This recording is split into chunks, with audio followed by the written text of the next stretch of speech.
ছোট পর্দার জনপ্রিয় অভিনেতা জাহের আলভী এবং তার স্ত্রী ইকরার গল্প এখন পুরো বাংলাদেশকে স্তব্ধ করে দিয়েছে। মাত্র ১৯ বছর বয়সে ভালোবাসার ঝোঁকে পালিয়ে বিয়ে করেছিলেন তারা। তখনও জানতো না জীবন তাদের কত কঠিন পরীক্ষায় ফেলবে। ১৪ বছরের সংসার, হাজারো স্মৃতি, হাসি, কান্না, ফেসবুকে ভরা সুখের ছবি।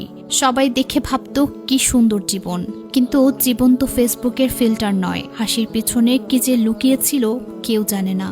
অভিমান, অশান্তি, নীরব কষ্ট, কোনোটাই ক্যামেরায় ধরা পড়ে না।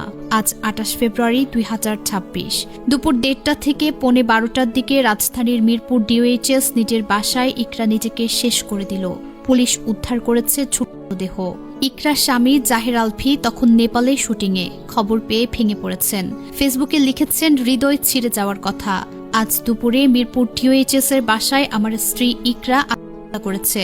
আমি নেপালে শুটিংরত ছিলাম। খবর শোনার পর থেকে কথা বলার অবস্থায় নেই। আমি বুঝতে পারছি না আমাদের সন্তান আর আমার কথা না ভেবে সে কেন এভাবে চলে গেল। সবাইকে অনুরোধ, আমাকে আর আমার পরিবারকে একটু সময় দিন।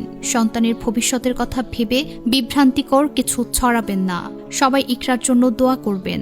ইকরা মারা যাওয়ার মাত্র কয়েক ঘন্টা আগেও ফেসবুকে পোস্ট দিয়েছিলেন। কমেন্টে ভক্তরা কাঁদছে, অন্তত বাচ্চার জন্য এটা মিথ্যা হোক। জন্মদিনের ভিডিও দেখে এখনো বিশ্বাস হচ্ছে না। এত সুন্দর সংসার কি হয়ে গেল? ১৪ বছরের দাম্পত্য, একটা ছেলে, হাজারো স্মৃতি, সব শেষ। সবচেয়ে বড় কষ্ট সেই ছোট্ট ছেলেটার। মা হারালো।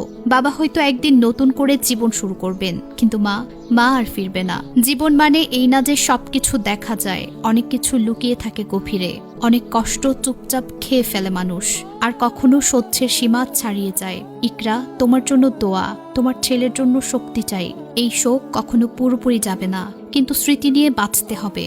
ইন্না লিল্লাহি ওয়া ইন্না ইলাইহি রাজিউন। আল্লাহ তোমাকে জান্নাত দান করুন। পরিবারকে এই ভয়ানক কষ্ট সহ্য করার তৌফিক দিন, আমিন।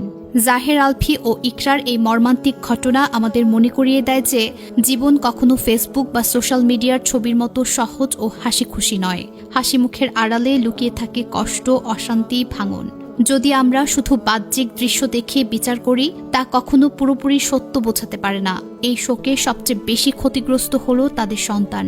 সামাজিকভাবে আমাদের দায়িত্ব হলো দুর্বল ও শোকে থাকা পরিবারকে মানসিক সমর্থন দেয়া, গুজব ও বিভ্রান্তিকর তথ্য ছড়ানো থেকে বিরত থাকা এবং একবার মনে রাখা, সুখী দেখানো জীবন সবসময় সত্য নয়।